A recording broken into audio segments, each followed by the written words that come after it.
अभिमन्यु बेहरा साधारण संपादक पूर्व उपकूल श्रमिक संघ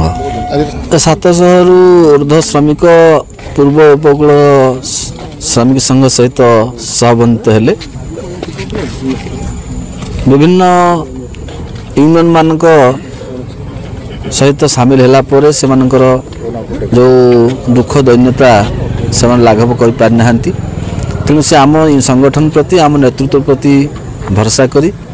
विश्वास रखी आम सहित सहबंधित हेले सेमानकर जो अभाव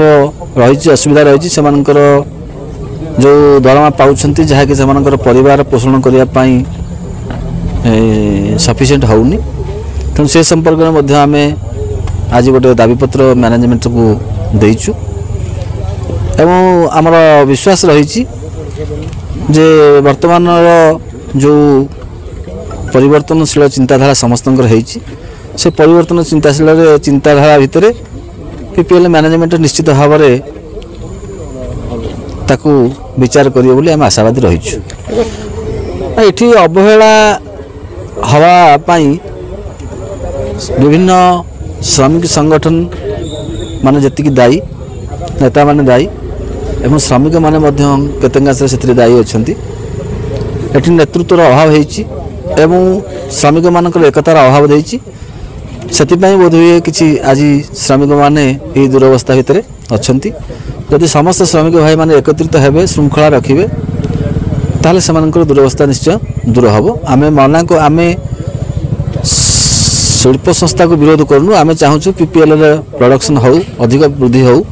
इपो सहित ताल दे कि पीपीएल आमर चालू बहुत दिन पुराना कंपनी आमे संपूर्ण सहयोग करिवु श्रमिक टी बंचू बंचू तार श्रमिकर मान्यता नहीं कि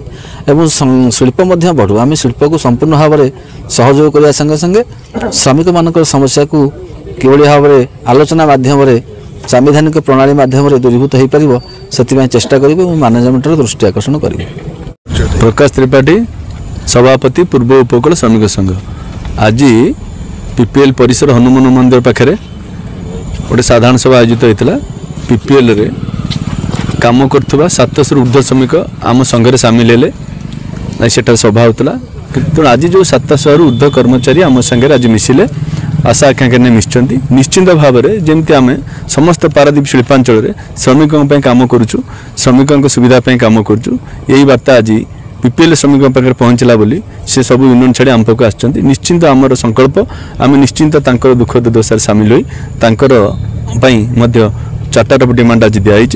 डिमांड पूर्ण करने को सत चेष्टा कर सठिक दरमा पाऊना आज गोटे परिवार चलिया सर्वनिम्न 22,000 टका दरकार कि 12-13 हजार से दीर्घ दिन है